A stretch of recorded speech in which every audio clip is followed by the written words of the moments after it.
Sepuluh perkara yang bisa memperbaiki hidup kita jauh lebih baik lagi dibandingkan sebelumnya. Dan 10 perkara ini adalah 10 perkara yang sangat ajaib. Sebab kalau kita mendawamkan dalam satu hari satu malam, maka kita akan merasakan perubahan yang luar biasa pada pribadi kita, kehidupan kita, bahkan boleh jadi berdampak kepada keluarga kita. Karena setiap masalah atau setiap kita ini pasti ada masalah. Setiap kita pasti diuji. Setiap kita pasti menghadapi cobaan. Baik kesehatan, ekonomi, kehidupan berumah tangga, kehidupan bertetangga, dan begitu seterusnya. Yang terkadang ujian-ujian itu justru bukan malah memperbaiki kita, malah sebaliknya menjadikan kita semakin futur, malas untuk beribadah. Tak jarang pula kemudian tasahuf, hingga tidak menjadikan kita dengan ujian itu lebih baik, bahkan justru malah terpuruk kehidupan kita. Maka saya kasih tip, inilah 10 perkara untuk menghadapi semua masalah kehidupan kita. Ma'asyiral muslimat yang dimuliakan Allah Subhanahu wa taala. Yang pertama, perbanyak melakukan solat. Maksudnya selain solat wajib. Kalau solat wajib ya sudah jelas. Karena di dalam Al-Quranul Karim disebutkan dalam surah Al-Baqarah ayat 45, wasta'inu bis-sabri was-salati wa innaha lakabiratun illa 'alal khasiin. Jadikanlah sabar dan salat itu sebagai penolongmu, dan sesungguhnya yang demikian itu emang berat, tetapi akan ringan bagi orang-orang yang khusyuk. Dan Allah ulas juga dalam Al-Baqarah 153-nya, ya ayyuhalladzina amanu sta'inu bis-sabri was-salati innallaha ma'as sabirin. Wahai orang-orang yang beriman, jadikanlah sabar dan salat itu sebagai penolongmu. Sesungguhnya Allah akan bersama orang-orang yang sabar. Dari dua ayat ini secara zahir Al-Quran bahwa salat itu bisa menjadi penolong kita. Bahkan Nabi SAW apabila ada masalah besar yang seolah-olah tidak bisa keluar dari situ, radhiyallahu anha, kana Nabi sallallahu alaihi wasallam idza hazabahul amru fazi'a ila shalah. Apabila Rasul menghadapi sebuah permasalahan besar dalam hidupnya, maka Nabi sallallahu alaihi wasallam bersegera melaksanakan salat. Karena tahu di dalam salat ini ada pertolongan yang tidak disangka-sangka yang Allah Subhanahu wa taala kirimkan kepada kita. Dan itu juga dilakukan oleh para nabi. Bukan nabi kita saja, para nabi juga sama. Apabila ada masalah mereka salat. Contoh saja Nabi Ibrahim. Saat Nabi Ibrahim alaihi salatu wassalam hijrah dari Irak ke Palestina, kemudian dari Palestina ke Mesir. Cukup lama Ibrahim tinggal di Mesir, karena ketika itu memang faktor ekonomi. Di Palestina terjadi paceklik luar biasa, sehingga akhirnya beliau hijrah dari Palestina ke Mesir. Lah di Mesir ini Allah Subhanahu wa taala takdirkan Ibrahim itu mengalami ujian dari Allah Subhanahu wa taala, di mana istri tercintanya Sarah diculik oleh Firaun, raja Mesir kala itu. Raja yang sangat zalim. Apa yang dilakukan Ibrahim? Langsung salat dia. Ibrahim langsung salat, meminta kepada Allah Subhanahu wa taala agar istrinya diselamatkan. dan Allah Subhanahu wa taala kabulkan. Akhirnya Sarah pun kemudian lepas dari cengkraman raja zalim si Firaun Mesir kala itu. Kata para ulama, lihat bagaimana dahsyatnya salat, bisa menghilangkan kesulitan. Bahkan Nabi Allah Zakaria alaihi salam, ketika Allah uji dia tidak punya keturunan, sementara dia sudah tua renta, kemudian istrinya pun mandul, artinya tidak bisa memberikan keturunan. Maka satu hari Zakaria ini masuk ke mihrabnya Maryam. Kemudian nampaklah dalam mihrab itu kok banyak makanan-makanan yang anehnya. Makanan itu lebih banyak buah-buahan, dan buah-buahan di musim panas ada di musim dingin, sementara makanan di musim dingin ada pula di musim panas. Akhirnya kemudian Zakaria heran dan bertanya kepada Maryam, "Anna laki hadza?" Dari mana kau dapatkan ini? Maka Maryam dengan polos mengatakan, "Huwa min indillah." Semua datang dari sisi Allah Subhanahu wa taala. Sejak itu kemudian Nabi Zakaria ingin mengikuti gaya Maryam. Dia pun buat mihrab. Kemudian dia beribadah kepada Allah Azza wa Jal, ruku, sujud, salat. Dan Allah Subhanahu wa taala melihat kesungguhan Nabi Zakaria, Allah utus malaikat Jibril untuk menghabar gembirakan kepada Zakaria akan kelahiran Yahya putranya. Lihat bagaimana salat ini menjadi wasilah bisa menghilangkan kesulitan yang kita hadapi. Karena Zakaria ini kan memang dari dulu pengen punya keturunan tapi tidak diijabah. Tapi dengan memperbanyak doa dan salat, akhirnya malaikat datang, wa nadathu wa huwa fil mihrab. Wa nadathul malaikatu, dan para malaikat kemudian menyeru, dan Zakaria sementara ketika itu sedang di mihrabnya, sedang ibadah. Annallaha yubashshiruka bi Yahya. Allah telah menghabar berita gembirakan kepadamu akan kelahiran Yahya. Ma'asyiral muslimat yang dimuliakan Allah Azza wa Jalla, itu dari segi manfaat salat. Dari segi kebersihan jiwa sama juga, karena salat itu kan dimulai dengan wudu. Sementara Nabi SAW pernah mengatakan, bagaimana pendapatmu kalau seandainya engkau memiliki sungai di depan rumahmu, sungai itu bersih, jernih, tidak ada kotoran sedikit pun. Kemudian engkau mandi 5 kali sehari di sungai itu, kira-kira bersih enggak ya? Ya bersih lah bu, mandi 5 kali ya. Gimana tak bersih mandi 5 kali? Dan tidak ada juga di antara kita yang mandi 5 kali kan bu? Ya, paling kita ini sehari sekali atau 2 kali lah mandi ya. Tak tahu kalau ibu ada yang seminggu sekali, saya tak tahu. Tapi yang jelas bahwa kalau satu hari mandi 5 kali ya bersih lah. Kata Nabi SAW, begitulah solat. Kalau setiap hari kita bersihkan dosa kita itu, dalam sehari 5 kali, tentu akan bersihlah dosa kita itu. Jadi dengan wudu kita membersihkan kotoran-kotoran yang ada pada badan kita dari hadas besar dan juga hadas kecil. Karena sebelum solat kan harus bebas dari hadas besar dan hadas kecil. Lah solatnya itu sendiri membersihkan dosa. Ketika kemudian badan kita bersih, hati kita bersih, tidak punya dosa, pasti juga akan senang hidupnya. Makanya orang yang solat itu hidupnya lebih sumringah dibandingkan orang yang tidak solat. Karena orang yang solat itu kan memang hari-hari dia berhubungan dengan Allah Azza wa Jal, berjumpa dengan Allah, berdialog dengan Allah, sehingga ada hubung kaitlah kita dengan Allah Subhanahu wa ta'ala. Ini yang pertama ya, solat. Ya termasuk juga solat-solat sunnah tadi ya, solat-solat sunnah.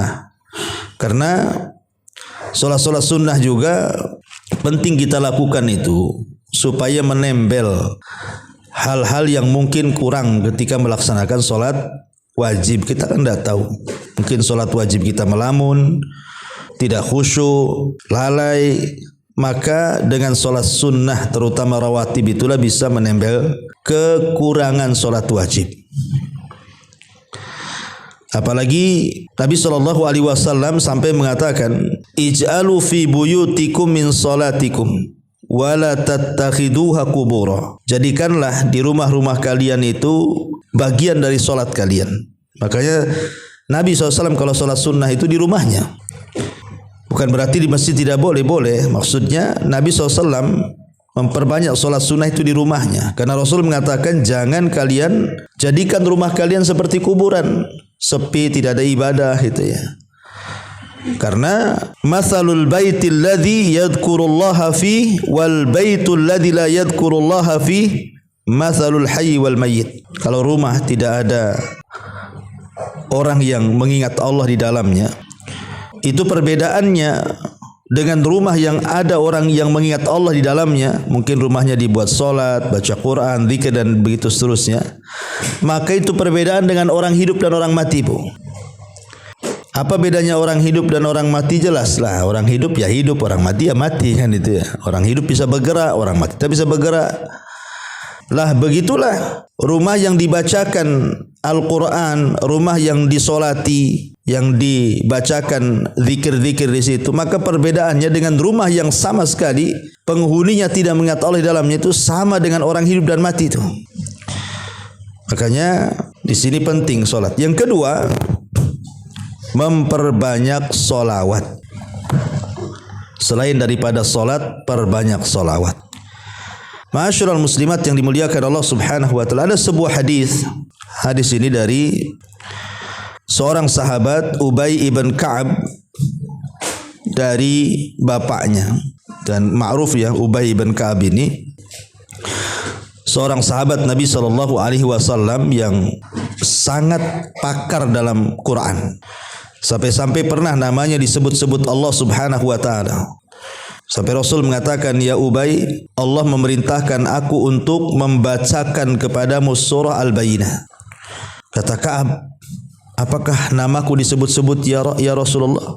Kata Rasul, ya, namamu disebut-sebut Allah, katanya.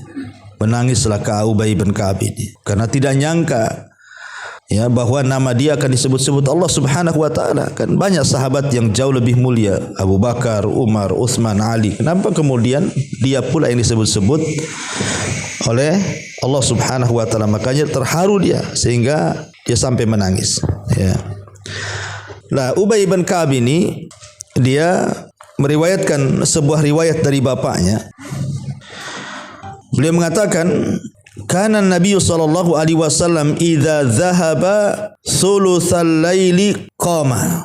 Rasul itu apabila masuk 2/3 malam, beliau langsung bangun. Faqala, dan dia mengatakan, ya ayyuhan nas udzukurullaha.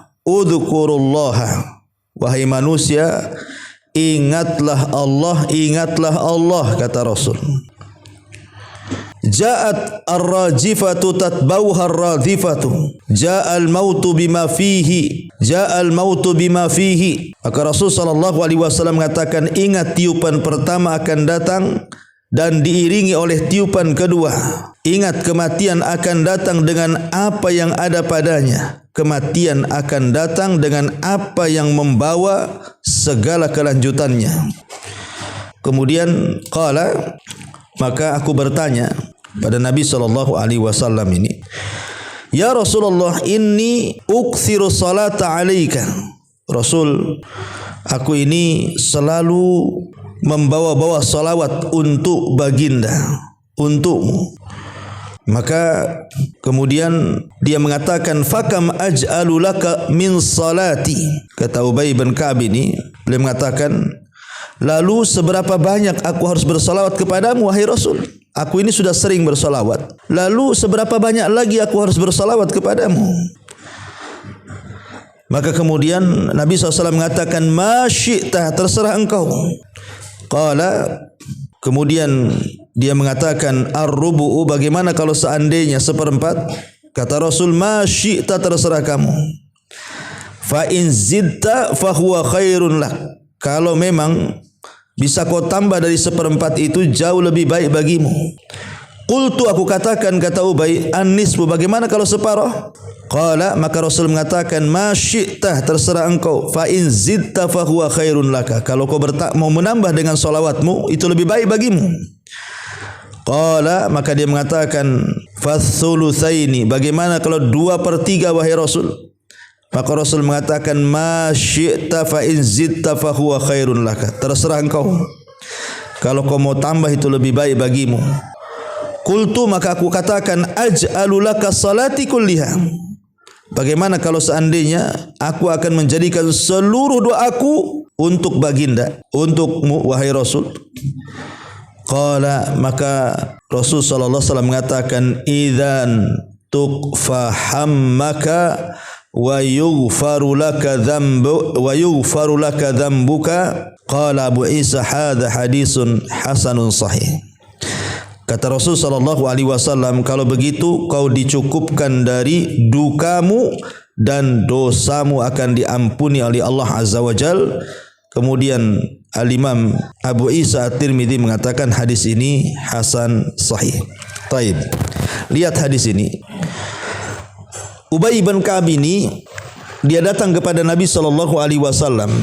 Kemudian dia menceritakan bahwa dia itu orang yang paling banyak bersolawat. Sampai tadi melakukan dialog dengan Nabi sallallahu alaihi wasallam, bagaimana kalau ku jadikan dalam setiap doaku 1/3 doaku untuk salawat. Kata Rasul, bagus. Kemudian dia mengatakan, gimana kalau ku tambah 1/2 doaku untuk salawat, katanya. Kata Rasul, bagus. Ya. Kemudian dia mengatakan lagi, bagaimana 2/3 doaku untuk salawat? Kata Rasul, bagus. Akhirnya mengatakan, bagaimana kalau semua doaku kugunakan untuk salawat? Kata Rasul, bagus. Kemudian Rasul mengatakan di ujung hadisnya apa? Idzan, kalau begitu, kalau engkau banyak membaca salawat, kata Nabi sallallahu alaihi wasallam, tuqfa hammuka wa yughfaru laka dzambuka, maka semua kesulitanmu akan hilang dan semua dosamu akan diampuni. Dari sini kita tahu bahwa salawat ini di antara keajaibannya adalah bisa menghilangkan kesulitan dan bisa menghilangkan dosa-dosa yang kita lakukan. Makanya kalau ibu lagi banyak masalah, ya, banyak-banyak salawat saja. Ibu ada masalah kesehatan, ada masalah ekonomi, ada masalah dengan tetangga, ada masalah dengan kawan, ada masalah pekerjaan. Masalah kan banyak, macam-macam masalah di masyarakat ini. Nah, tinggal memperbanyak salawat. Ya, tetapi tentu salawat-salawat yang disyariatkan. Ya, salawat-salawat yang disyariatkan dan yang memudahkan bagi kita. Ya, salawat-salawat yang pendek, Allahumma sholli ala Muhammad, Allahumma sholli ala Muhammad. Kan itu kan ada yang lebih pendek lagi. Untuk supaya kita istiqomah dengan salawat. Jangan salawat yang panjang-panjang, ya kan? Nanti mudah bosan. Dibacanya sama ibu salawat Ibrahimiyah yang biasa dibaca untuk solat tuh kan. Kan kepanjangan, Bu, ya. Kalau untuk dijadikan wirid zikir setiap hari, maka carilah salawat yang pendek supaya tidak bosan dan kita bisa membacanya lebih sering dan lebih banyak lagi. Intinya bahwa yang kedua adalah salawat. Kemudian yang ketiga, memperbanyak istighfar. Terutama sayyidul istighfar, Bu. Terutama sayyidul istighfar. Apa sayyidul istighfar itu? Allahumma anta rabbi la ilaha illa anta khalaqtani wa ana abduka wa ana ala ahdika wa wa'dika mastata'tu a'udzu bika min syarri ma sana' abu'u laka bi ni'matika 'alai wa abu'u laka bi dzambi faghfirli fa innahu la yaghfiru dzunuba illa anta. Itu namanya sayyidul istighfar. Sayyidul istighfar ini luar biasa faedahnya. Makanya disebutkan dalam hadis yang dikeluarkan Imam Bukhari dari Shaddad ibn Aus radhiyallahu an. Sampai-sampai Nabi SAW mengatakan, kalau kita ini membaca atau sering membaca sayyidul istighfar, apa kata Nabi SAW? Kalau kita baca di waktu pagi, ya, kemudian Allah Subhanahu wa taala takdirkan kita meninggal, maka Allah Subhanahu wa taala akan berikan jaminan surga kepada kita. Begitu juga kalau seandainya kita membaca di sore hari, kemudian Allah takdirkan kita tidur kemudian meninggal, maka Allah Subhanahu wa taala akan berikan jaminan dia surga. Makanya dalam sabdanya Nabi SAW mengatakan, "Man qalaha minan nahari," barang siapa yang membaca sayyidul istighfar itu di siang hari, famata min yaumihi, maka di hari itu dia meninggal, qabla an yumsiya, sebelum masuk waktu sore, fahuwa min ahlil jannah, maka dia termasuk ahli surga. Tetapi waman qalaha minal lail, kalau dia membaca di malam hari, kemudian mata qabla an yusbih, meninggal sebelum waktu pagi, fahuwa min ahlil jannah, maka dia termasuk ahli surga.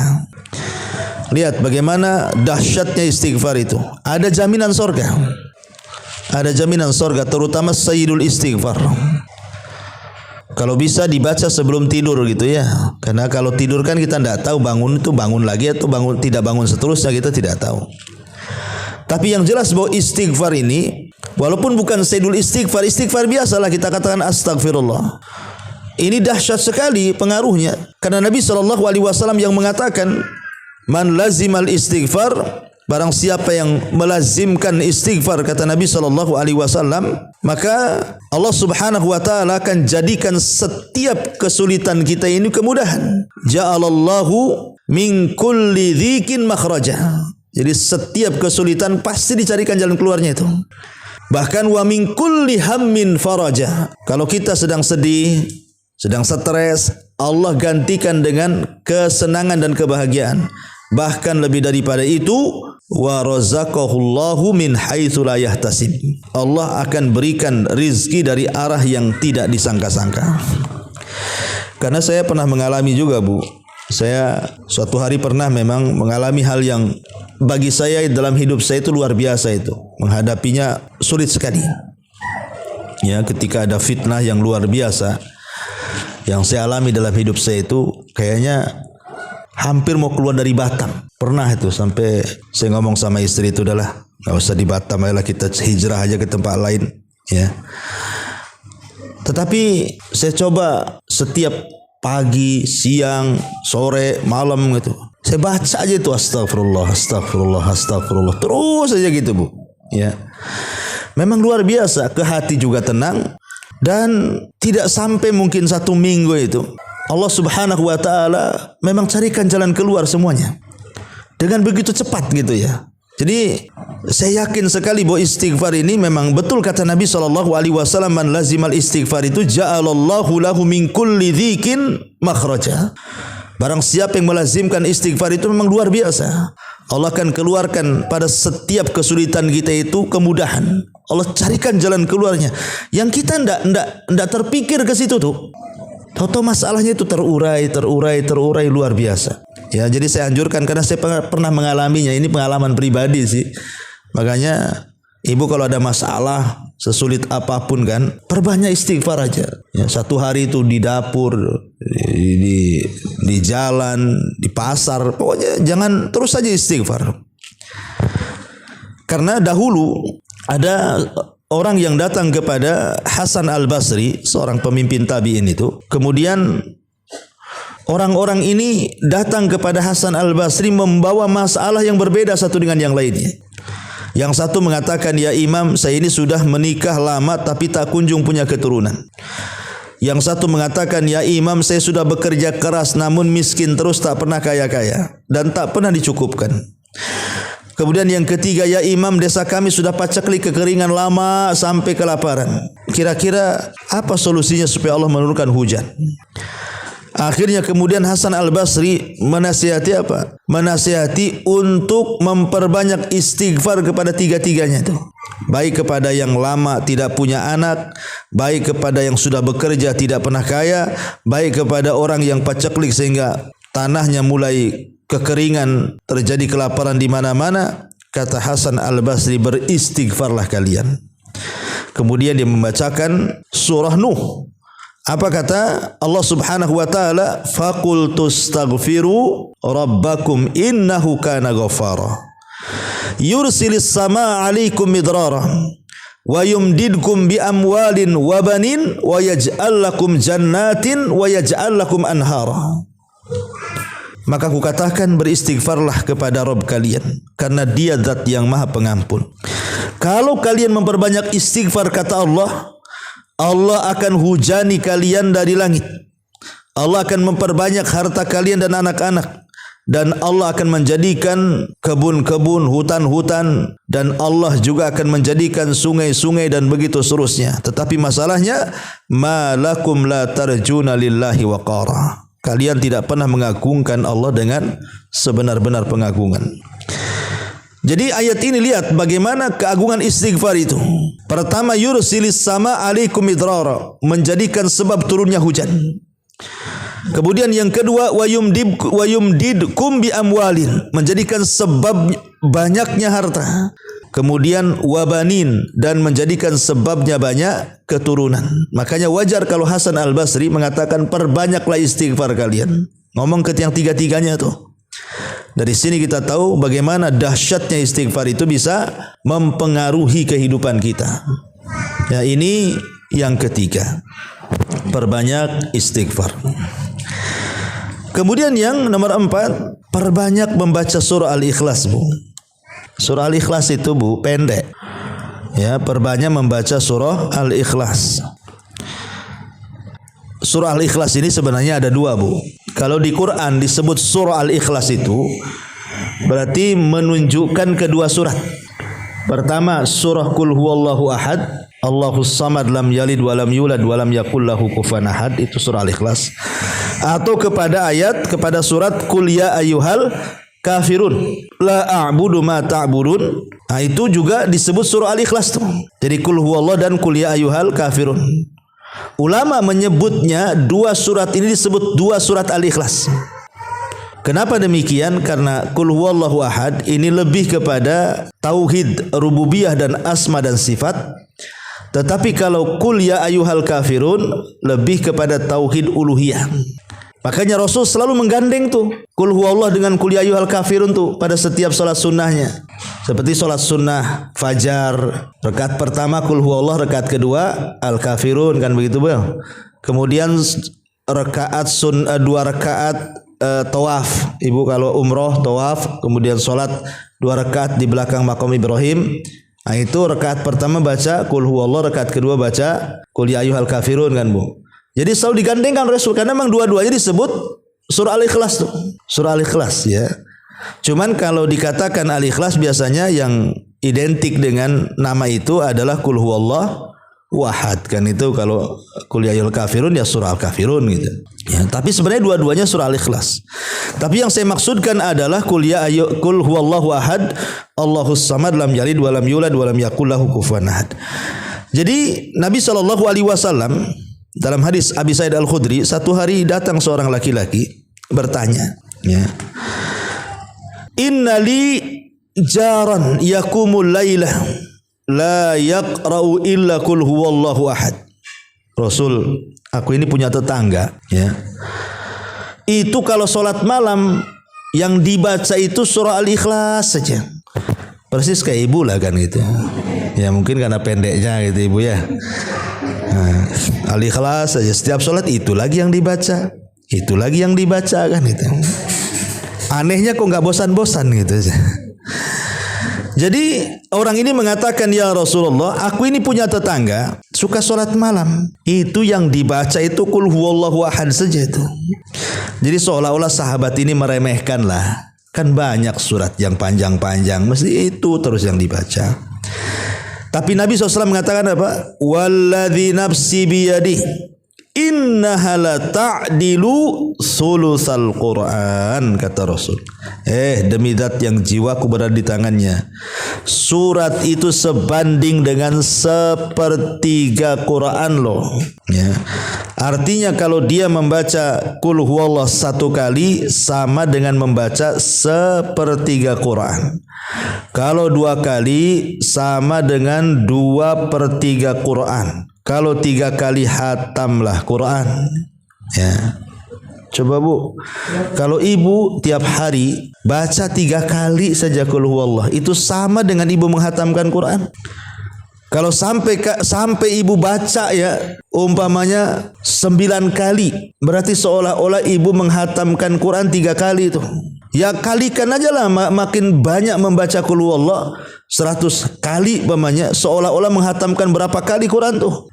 Bahkan ada sebuah hadis yang mengatakan, kata Nabi SAW, barang siapa yang membaca qul huwallahu ahad asyra marrat fi yaumin wa lailatin, 10 kali dalam sehari semalam.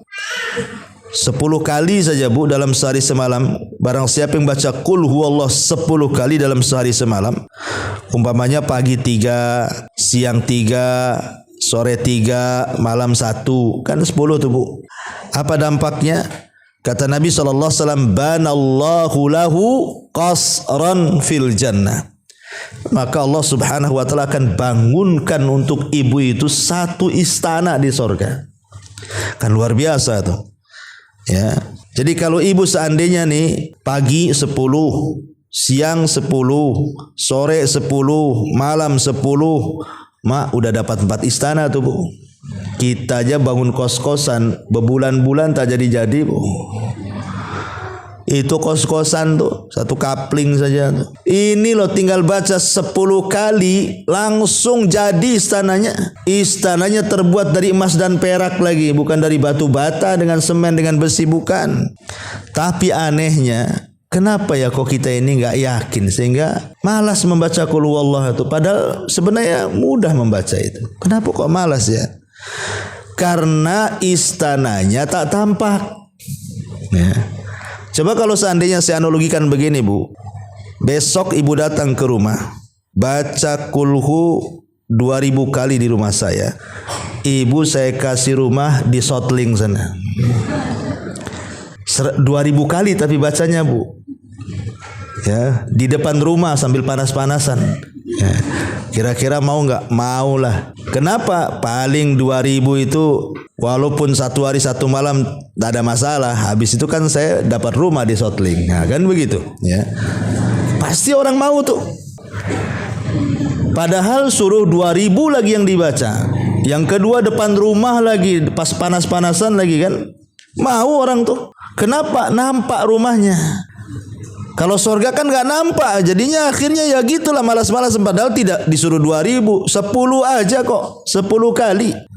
Kemudian juga sebaik-baiknya rumah di Sotling itu masih lebih baik lagi istana di surga. Jauh berlipat-lipat, tidak bisa dipandang mata, dengar telinga, terlintas pun tidak bisa. Bentuknya seperti apa kan? Tapi tidak ada orang yang yakin itu loh, sehingga malas untuk melakukan ini. Padahal itu perkara ringan tuh. Ada apa?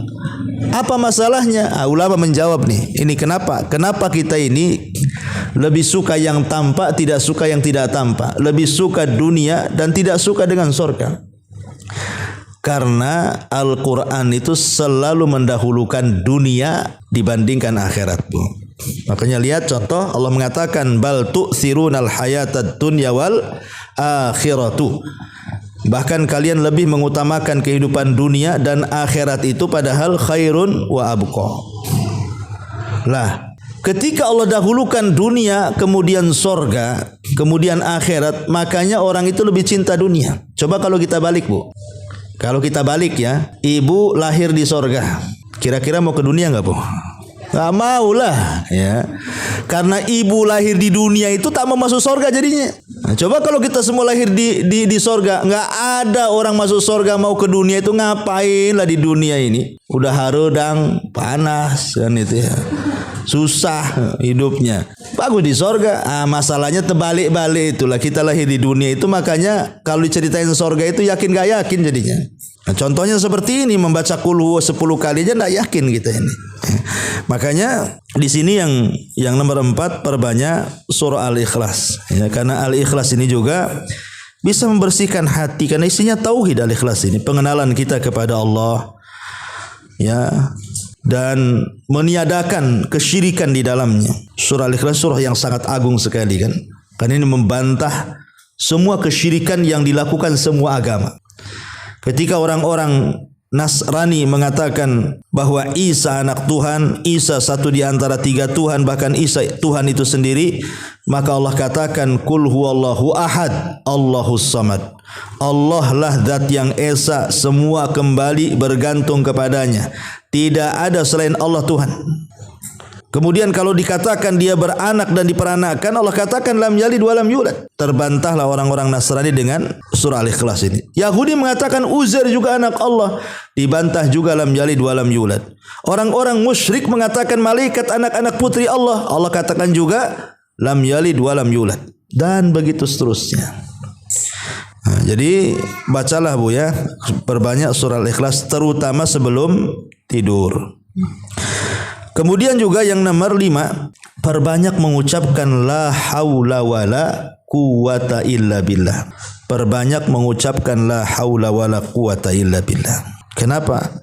Karena kalimat la haula wala quwata illa billah itu kata Rasul kanzun min kunuzil jannah. Itu satu harta yang mahal yang tersimpan dari harta-harta surga. Dan itu disebutkan di dalam hadis dari Hazim ibni Harmalah radhiyallahu an. Nabi SAW mengatakan, dia mengatakan marartu bin Nabi SAW, satu hari aku lewat berpapasan dengan Nabi, kata Hazim ibn Harmalah ini. Faqala li, tiba-tiba Rasul mengatakan kepadaku, ya Hazim, wahai Hazim, aktsir min qauli la haula wala quwata illa billah.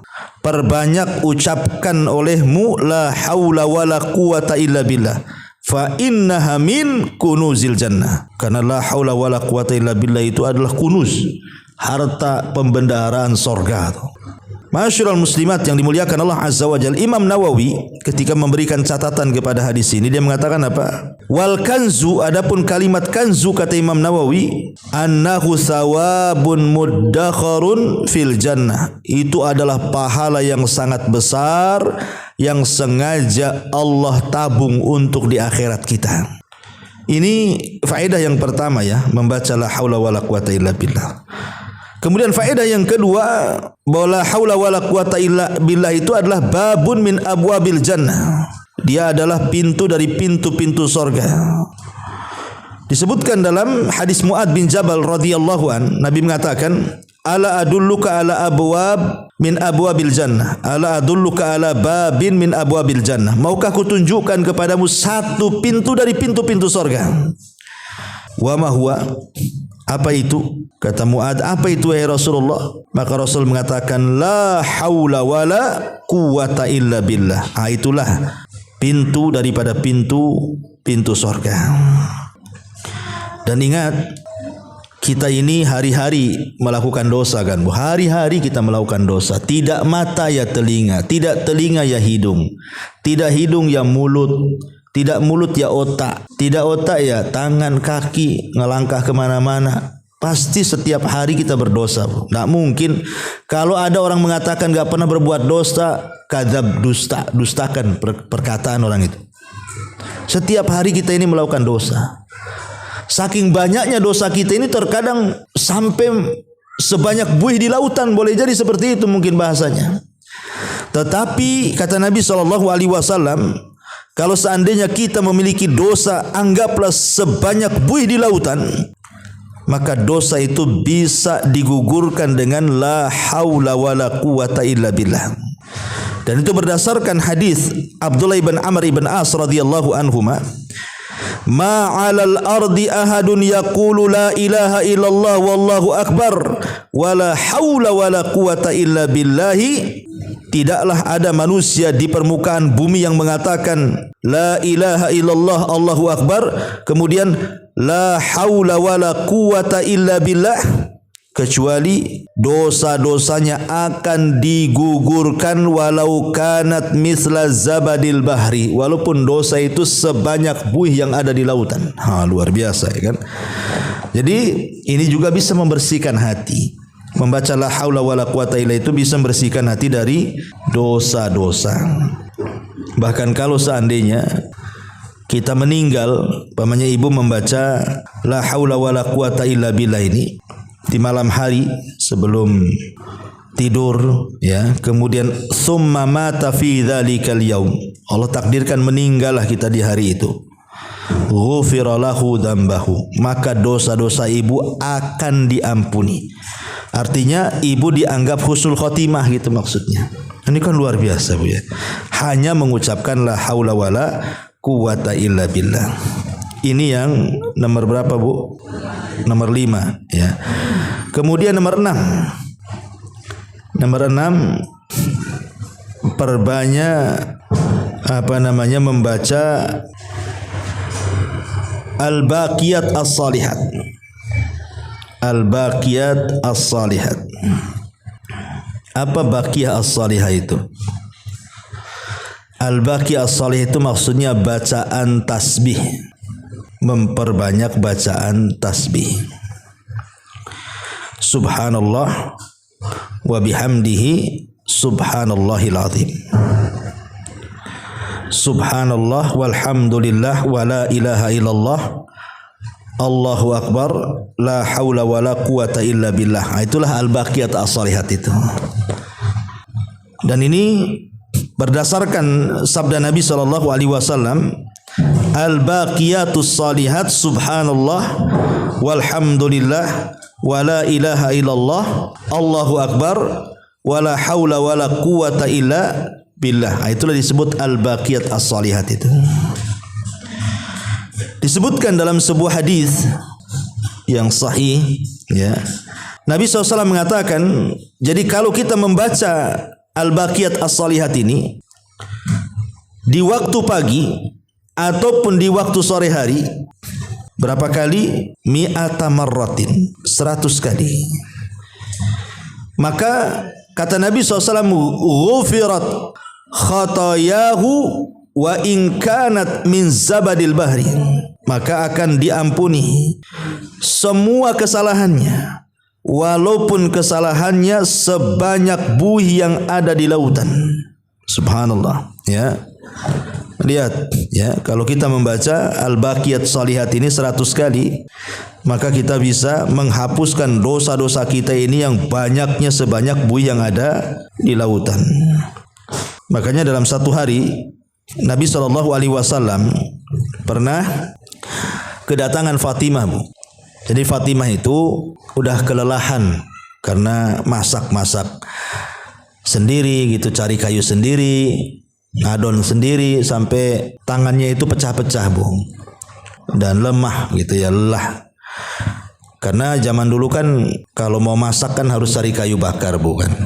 Mungkin ibu yang sekarang udah tua yang kan pernah ngalami lah, yang di kampung-kampung itu kan belum ada kompor dulu kan. Kalau ada pun kompor bukan pakai sekarang gas kan Bu, pakai minyak tanah. Tapi kalau orang kampung tuh masih ada juga sampai sekarang itu pakai kayu ya. Tapi umumnya kan orang dulu pakai kayu Bu ya. Jadi orang dulu tuh kan ke kebun dulu, Fatimah ini nyari kayu, habis dapat kayu kemudian dibakar, masak, dan begitu, lelah lah istilahnya. Jadi Fatimah ini mendengar Nabi SAW pulang dari peperangan dan membawa banyak harta rampasan perang, termasuk tawanan-tawanan, budak-budak. Jadi Fatimah ini inginlah datang kepada Rasul meminta untuk dicarikan pembantu, entah 1 atau 2 pembantu, supaya meringankan pekerjaan dia. Ya sama dengan ibu juga kan, kalau ada pembantu agak ringan lah. Harusnya ibu nyapu disapukan, harusnya ibu ngepel dipelkan, harusnya ibu nyuci dicucikan, kan agak tenang Bu ya kan. Itulah yang dipikirkan oleh Fatimah. Ya sama juga lah, pikiran perempuan semua sama sejak zaman dulu sampai sekarang kan, maunya ndak capek kan itu ya. Lah rupanya ketika sampai di rumah Nabi tak nampak Nabi, yang ada Aisyah istrinya. Jadi diceritakanlah sama Aisyah itu. Dan ingat, Aisyah dengan Fatimah itu masih tuaan Fatimah ya dibandingkan Aisyah itu 2 tahun. Jadi Fatimah lebih muda gitu ya. Aisyah lebih muda dibandingkan Fatimah. Padahal ibunya gitu ya. Jadi kata Aisyah, tunggu sampai datang Rasul, nanti saya akan ngomong. Setelah Fatimah pergi, datang pula Nabi SAW itu. Jadi diceritakanlah sama Aisyah itu, Fatimah ini pengenlah pembantu, 1-2 pembantu, karena dia pikir capek gitu ya. Akhirnya Nabi SAW langsung bergegas, Bu, menemui Fatimah. Subhanallah, saking sayangnya Rasulullah SAW langsung datang ke rumah putrinya. Ketika sampai di rumah putrinya, nampaklah di situ ada Fatimah dan suaminya Ali bin Abi Thalib radhiyallahu anhu. Dipanggillah keduanya, kemudian diajak ngobrol. Kata Nabi SAW, aku dengar wahai Fatimah, engkau datang ke rumah, kau ingin dapat pembantu ya? Kata Fatimah, iya wahai Rasul. Maka Rasul mengatakan gini, Fatimah, bagaimana kalau seandainya aku ajarkan kepada kalian berdua beberapa kalimat yang kalau kalian berdua mengucapkannya itu lebih baik dibandingkan pembantu laki-laki atau perempuan? Mau enggak? Kata Rasul. Kata Ali dan Fatimah, apa itu kalimat itu wahai Rasul, yang lebih baik dibandingkan pembantu laki-laki dan perempuan itu? Maka Nabi SAW kemudian mengatakan, bacalah tasbih subhanallah 33 kali. Kemudian baca tahmid 33 kali. Kemudian baca takbir 100 kali. Jadi tasbih 33 kali, tahmid 33 kali, kemudian takbir 40 kali, jadi semuanya 100. Kata Nabi SAW, kalau engkau lakukan ini sebelum tidurmu, katanya, maka ini lebih baik daripada engkau punya pembantu laki-laki dan perempuan. Maka Ali radhiyallahu anhu mengatakan, sungguh dari wejangan Rasul itu, bahwa membaca tasbih, tahmid dan tahlil itu, tasbih, tahmid dan takbir itu lebih baik dibandingkan pembantu laki-laki dan perempuan. Aku tidak pernah meninggalkannya walaupun saat peperangan, kata Ali. Walaupun saat peperangan tetap aku baca tuh. Kan luar biasa, Bu, ya kan? Begini, Bu, kalau ibu nih di posisi Fatimah, Bu, kira-kira ibu mau zikir atau pembantunya? Nggak yakin kalau zikir, Bu. Pasti pembantu, ya. Pamannya ibu pengen capek lah, ngeluh sama suami, bang capek kali aku ini, rumah udah gede, tingkat pula gitu kan, ini ngerjain aja dari pagi sampai siang, habis itu pingsan aku ini, katanya. Tolonglah bang carikan pembantu 1 atau 2. Tiba-tiba nih suami bacakan hadis sini, Bu. Sini dek, kata suaminya, mau nggak aku ajarkan sabda Nabi sama Fatimah tuh. Kalau kamu lakukan setiap malam, baca ini lebih baik dibandingkan pembantu laki-laki atau perempuan 1 atau 2 pembantu, mau enggak, katanya. Kira-kira ibu emosi atau mau tuh? Ibu udah capek kan disuruh zikir ya. Jadi, tapi begitulah orang dulu kan, beda tingkat keimanannya. Karena orang dulu itu lebih ke pahala, Bu. Ya, pahalanya. Jadi mikir pahala. Kalau sekarang kan ya mikir pahala juga, ya mikir yang lainnya juga gitu lah sekarang. Ya. Taib, ini yang disebut dengan al-baqiyah as-salihah itu. Itu. Maka perbanyak ucapkan al-baqiyah as-salihah. Tasbih, tahmid dan takbir. Subhanallah walhamdulillah Allahu akbar. Atau tahlil juga. Atau kalau mau lengkap al-baqiyah as-salihah, ya subhanallah walhamdulillah wala ilaha illallah Allahu akbar la haula wala quwata illa billah. Itu lengkapnya seperti itu. Taib. Kemudian yang ke-7, ya, setelah baqiyah as-salihah, ini kalau ini kan bicara soal bacaan-bacaan, Bu, ya. Sekarang masuk kepada beberapa perbuatan. Apa itu? Yang nomor 7 adalah jangan lupa memperbanyak doa. Nanti dulu. Memperbanyak baca Quran. Ini juga masih bacaan juga ya. Perbanyak wirid Quran namanya. Wirdul Quran.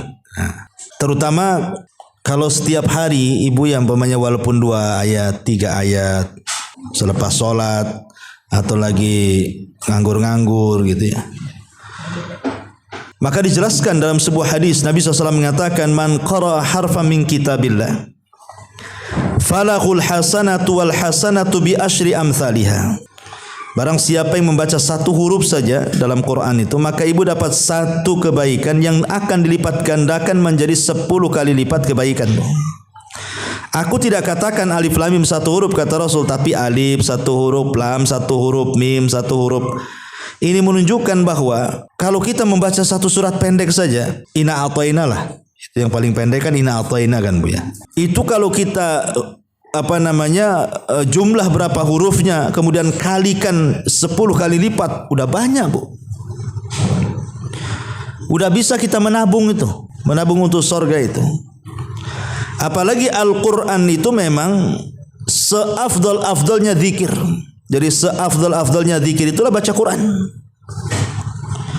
Dan orang kalau sudah menemukan kelezatan Al-Quran, itu lebih lezat membaca Quran dibandingkan mendengarkan musik. Kalau orang sudah mendapatkan selahnya gitu ya, bahwa membaca Quran itu lezat, kata para ulama salaf, maka baca Quran bahkan mendengar Quran itu jauh lebih lezat dibandingkan bernyanyi dan mendengarkan musik. Tapi sementara ini kan kadang-kadang kita lebih asik mendengarkan musik kan, mau dibandingkan ngaji kan ya. Apalagi dulunya mantan. Ya, kadang-kadang dengan musik itu entah kok jari kaki ini kok gerak-gerak ya kan itu ya. Kadang-kadang ada yang refleks Bu ya kan. Ada musik aja dia gerak-gerak tuh jari-jarinya tuh. Mungkin belum bisa meninggalkan total gitu. Ya, belum bisa membenci seutuhnya. Padahal kalau dia mendengarkan bacaan Quran terkadang tidak melembutkan hati dia. Tapi kalau dia mendengar instrumen lagu ya yang nadanya sedih ya, itu kadang-kadang orang bisa meneteskan air mata loh, aneh itu. Kan ada tuh instrumen lagu itu yang kadang-kadang nyayat-nyayat hati itu kan Bu. Kok bisa dia meneteskan air mata itu? Tapi ketika Quran dibacakan tak bisa pula dia meneteskan air mata itu. Berarti kan keras hatinya tuh. Kenapa demikian? Karena belum dicintakan dengan Quran, itu masalahnya. Kalau sudah dicintakan dengan Quran itu pasti dia akan membenci musik tuh, karena tidak mungkin musik dengan Quran ketemu, mustahil. Orang kalau suka musik pasti benci Quran. Ustaz saya suka musik tapi saya tak benci Quran kok. Iya, mulut kau tidak membenci Quran, tapi perbuatannya seolah-olah benci Quran. Kenapa demikian? Karena ketika orang suka menyanyi akan banyak meninggalkan baca Quran tuh. Akan banyak meninggal. Nanti duduk sial-siul, nyanyi lagi. Ke dapur nyanyi lagi, di kamar mandi nyanyi lagi, kan begitu. Orang kalau sudah gila nyanyi itu Bu, di mana aja ya. Bikin konten pun nyanyi enggak malu depan orang. Ya. Tapi coba baca Quran, kadang-kadang kan zaman dulu jangan lagi baca Bu, bawa Quran aja malu. Kalau orang nampak bawa mushaf tuh, itu malu kayaknya, disembunyiin lah gitu. Lah aja dari sini menunjukkan bahwa Quran dengan musik itu tidak bisa ketemu. Itu sama dengan air dengan minyak tanah itu tidak mungkin ketemu. Kalau orang kemudian dicintakan dengan musik pasti akan dibencikan dengan Quran. Kalau orang dicintakan dengan Quran pasti dibencikan dengan musik. Ya, memang seperti itu. Karena kalau orang sudah cinta Quran itu sayang hidupnya. Buat apa saya bernyanyi? Apa manfaat nyanyi itu? Setiap satu huruf nggak ada pahalanya nyanyi itu. Setiap satu A, satu B, satu C itu tidak ada pahalanya Bu.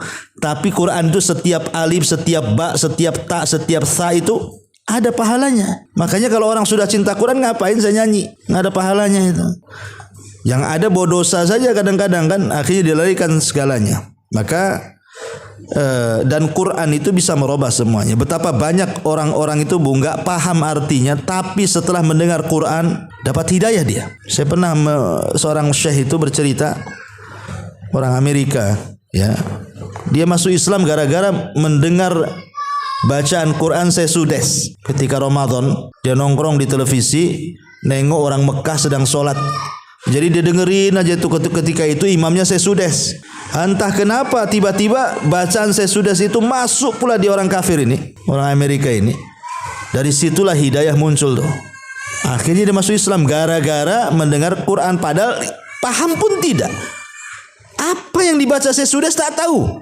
Isinya apa, hanya dengerin itu Quran. Nah, itu taunya itu Quran. Tapi lihat bagaimana Quran itu tidak paham pun bisa menyedot orang masuk Islam. Ya, karena Quran itu bukan kitab sejarah, dia kitab hidayah. Siapa yang membacanya dapat hidayah, siapa yang mendengarkannya dapat hidayah, siapa yang mendakwahkannya dapat hidayah, dan begitu seterusnya. Taib. Kemudian yang nomor 8, kita masuk kepada perbuatan lakukan qiyamul lail. Qiyam al-lail dimulai dari bangun tidur. Bangun tidur tubuh, ada ibadah-ibadah yang banyak di situ. Pertama, berzikir, baca doa selepas tidur. Alhamdulillahilladzi ahyana ba'da ma amatana wa ilaihin nusyur. Yang kedua, berwudu. Yang ketiga, qiyamul lail. Qiyamul lail ini mencakup satu tahajud. Ya. Kemudian setelah tahajud, ibu baca Quran. Setelah baca Quran, berdoa. Setelah berdoa, istighfar. Inilah yang disebut dengan qiyamul lail, Bu. Ya. Lah qiyamul lail ini manfaatnya besar bagi kehidupan kita, terutama bagi hati, karena kajian kita kan bicara tazkiyatun nafas, Bu. Ya. Karena sudah saya sering ulang-ulang, Bu, bahwa setiap saya, ibu, siapapun sebelum tidur itu kan setan datang tuh, kemudian mengikat tengkuk kita semuanya. Lah ikatan itu tidak bisa dilepas kecuali dengan 3 perkara. Pertama dengan zikir, yang kedua dengan wudu, yang ketiga dengan salat. Baru hilang tuh ikatan 3-tiganya tuh. Artinya kalau dia bangun tidur tidak berzikir, tidak wudu, tidak salat, berarti ikatannya masih ngikat leher dia tuh. Jadi masih ruwet. Besoknya gitu lagi, ditambah lagi 3 ikatannya. Besoknya gitu lagi, ditambah lagi, makin banyak ikatannya, Bu. Makanya Nabi SAW mengatakan, siapa yang setiap malam melepaskan ikatan setan dengan cara zikir, wudu dan salat, maka pagi hari jiwanya akan baik dan masa depannya akan baik. Itu Rasul yang mengatakan seperti itu. Tapi kalau seandainya dia tidak bisa mengikat ikatan itu, maka pagi harinya jiwanya akan busuk, akan buruk, akan jahat, dan masa depannya runyam, akan banyak masalah yang ia tidak tahu dari mana masalah itu datang, dan akan sulit untuk mengurai masalah itu. Jadi solat malam ini bukan semata-mata solat malam saja, tidak. Tapi solat malam ini solat sunnah terbaik setelah solat wajib. Karena solat malam ini ataupun tahajud, Bu, itu dilakukan di waktu yang sangat terbaik.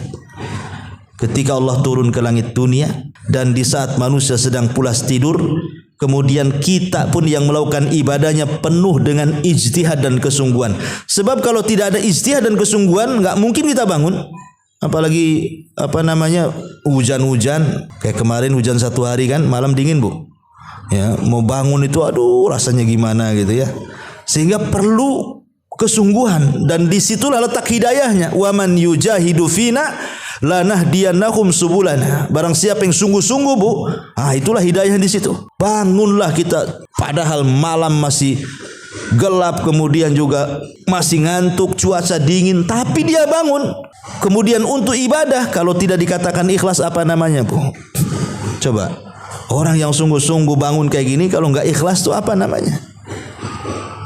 Masyarul muslimat yang dimuliakan Allah Azza wa Jalla. Makanya qiyamul lail ini termasuk syaraful mukmin, kemuliaan seorang mukmin. Kata Rasul, syaraful mukmin qiyamuhu bil laili. Kemuliaan seorang muslim itu ditentukan dengan qiyam lailnya. Ini yang nomor 8. Nomor 9, ya. Jangan lupa salat duha, Bu.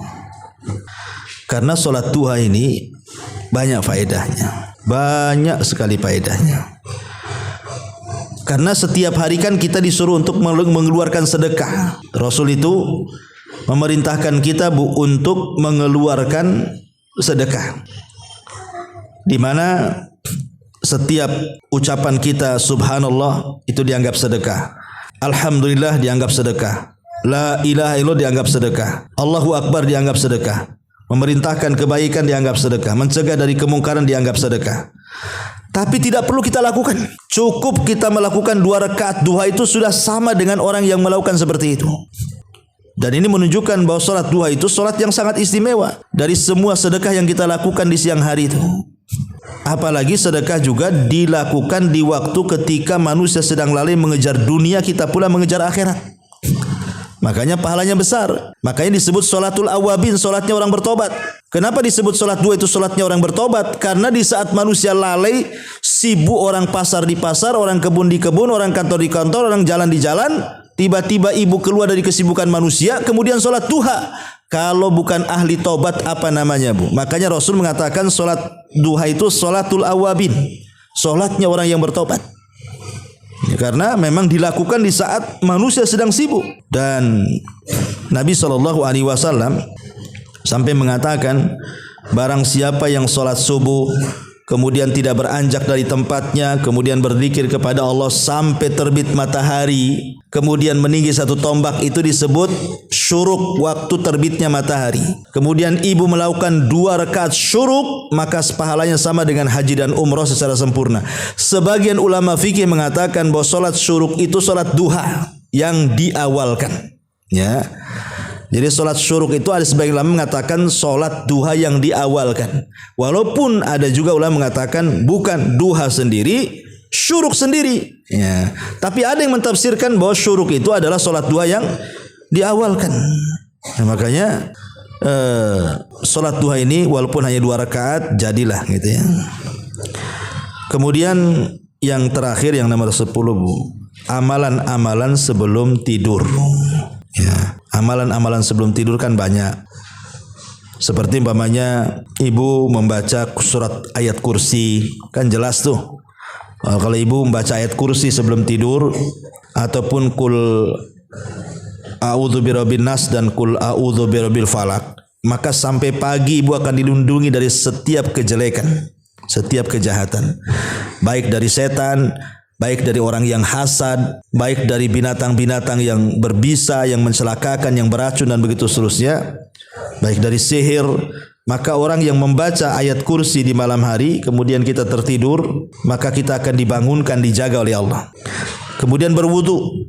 Ini yang paling penting, karena kalau ibu berwudu nih sebelum tidur, itu nanti kalau ibu tidur ada malaikat di sebelah kiri kanan ibu tuh.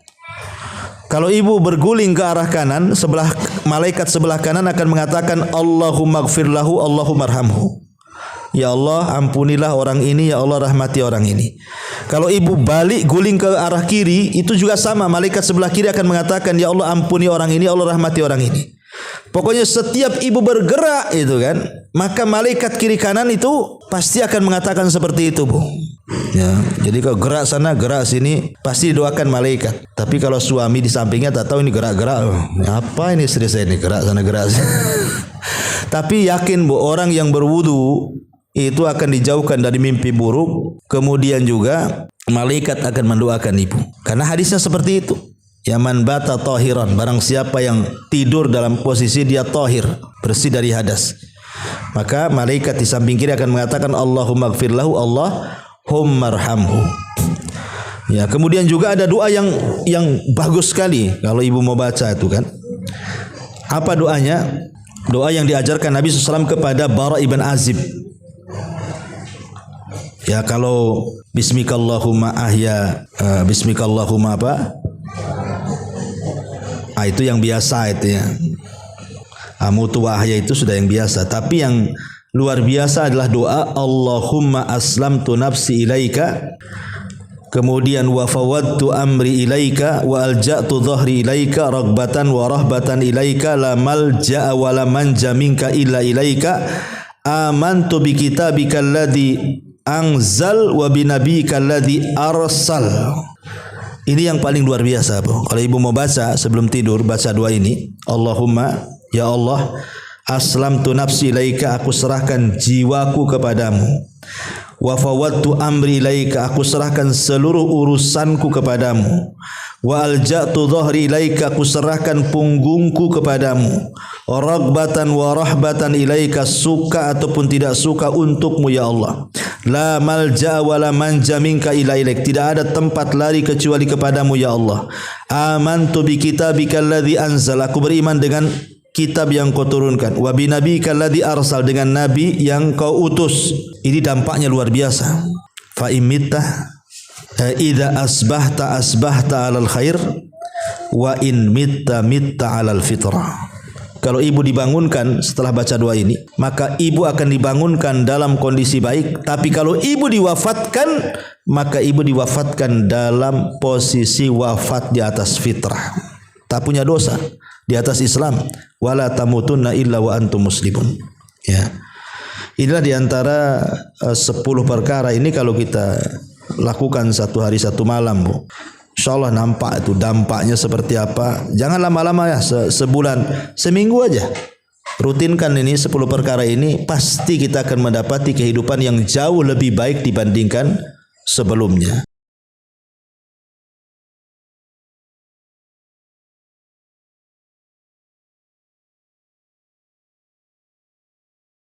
Subhanallah